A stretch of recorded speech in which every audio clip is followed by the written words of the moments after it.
Good evening, this is Joe Collins, and we're sitting here with Keith Moon. We just heard a concert that you guys did, I guess, in Washington, D.C., right? Yes, that was the last concert, the last time that we were here in the States. We're sitting here celebrating the 10th anniversary of The Who, and, you know, it's we're sitting here almost celebrating the 11th. Right!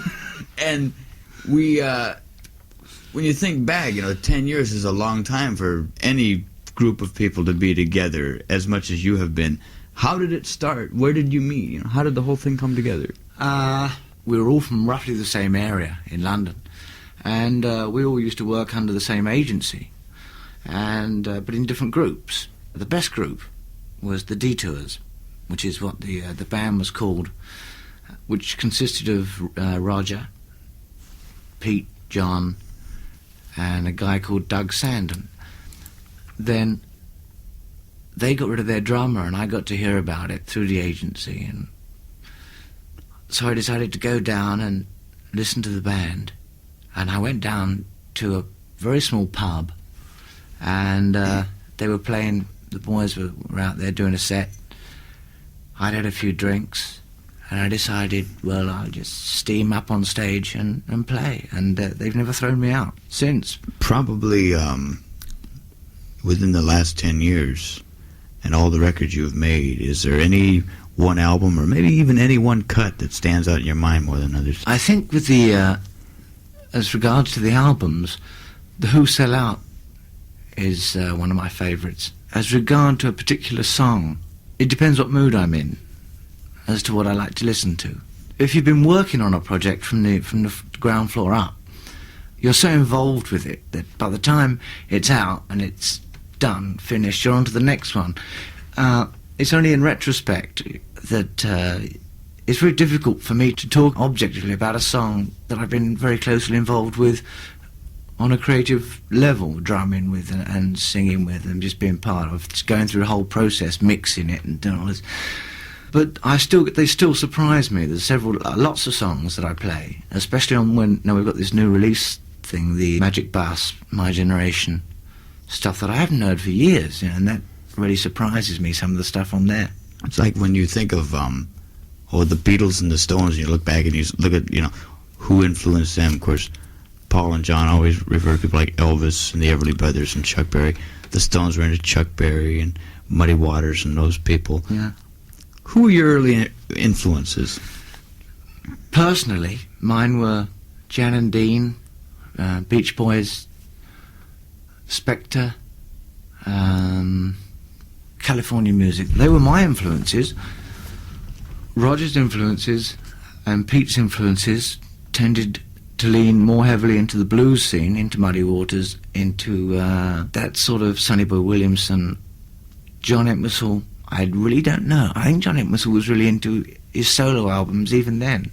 You're getting into acting now. We're seeing you coming out of the Tommy film. You'll be portraying a part of Uncle Ernie. Yes. Have you done a lot of acting or much acting at all? Probably more than I know. I enjoy acting very much because I don't consider it work. It's Uncle Ernie is a character I can associate with. It's really just a question of thinking Uncle Ernie, which really doesn't take a lot of effort. For me, anyway. Not as a dirty, filthy, perverted reprobate. I mean, the new album. Have you arrived at a title yet? Yes. We've arrived at several. I think the definitive one is. I think the one we've all settled for is Two Sides of the Moon. And you'll see why when it's played. Now the single is "Don't Worry, Baby," but I understand that on the album you've redone it totally differently. Totally different. Yeah, I think probably. There's a song called Together, which was written by Harry Nilsson, and that combines most of the elements that go into the making of this album. Well, this is an extra special treat because you'll be hearing this tonight for the first time. This is from Keith Moon's new album, Two Sides of the Moon.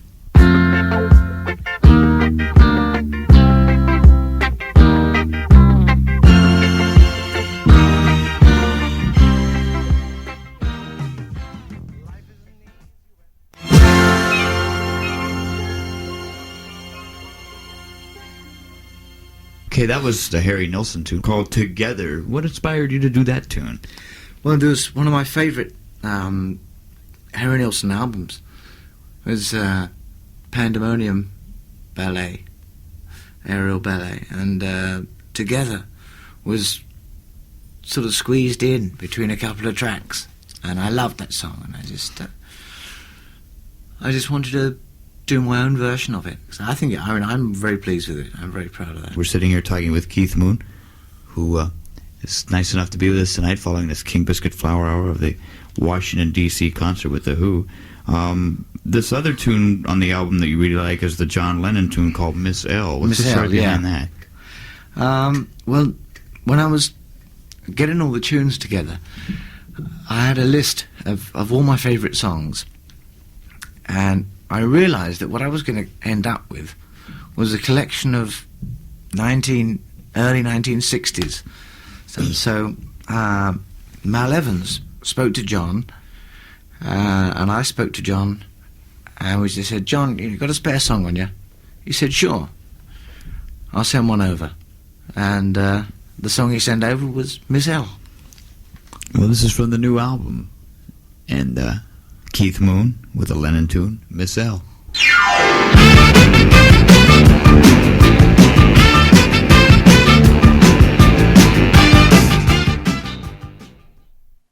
It's from the new album, Two Sides of the Moon, which won't be out in the stores till March. Right. And you're hearing it for the first time tonight on the King Biscuit Flower Hour. This is Joe Collins speaking with Keith Moon tonight. Moving on to some other things. Peter, who had been really into Mayor Baba for a while, I guess he still is. Yeah, very much so. Did the group fall into that, or was that just basically Peter's thing? That was Peter's thing, yeah. Do you have any religious or spiritual followings? I know so many people in the music business get asked about, what is your concept of God? What are your religious beliefs? Do you have any?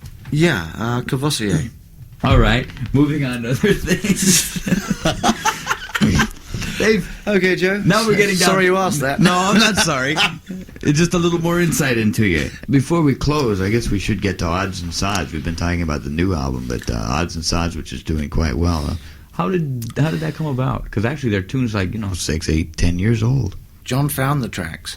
We were just dusting up, spring cleaning, and we came across all these tracks that had been written by both John and Pete. So John took them into the studio, ran them through, and said, "Well, we've never released any of this stuff, and in America, a lot of the stuff never got across. That had been like things like I'm the Face.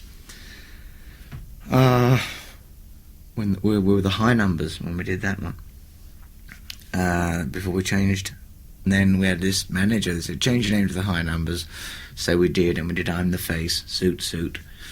Then we went back to The Who, and all this stuff had just been stored in Track Records' basement. And John Entwistle was ferreting around down there, and I didn't know quite what he was looking for or what he was doing there, but I shan't go into that. And he just came out with these boxes of like mildewed, dusty tapes. So we put them on, and John said, "Well, I'll spend some time in the studio mixing them." And voila, Odds and Sods, which is exactly what they were. There's bits and pieces that Pete was writing, experimenting with before Tommy, Glow Girl, for example. There's stuff that John had written for albums. There were, when we were thinking of we say we're going to now. When I was doing Two Sides of the Moon, I'd get 15 songs, and on the album there's 10. So the 5 that I did are going to go into the vault. So in another 10 years, there's going to be a Keith Moon Odds and Sods album.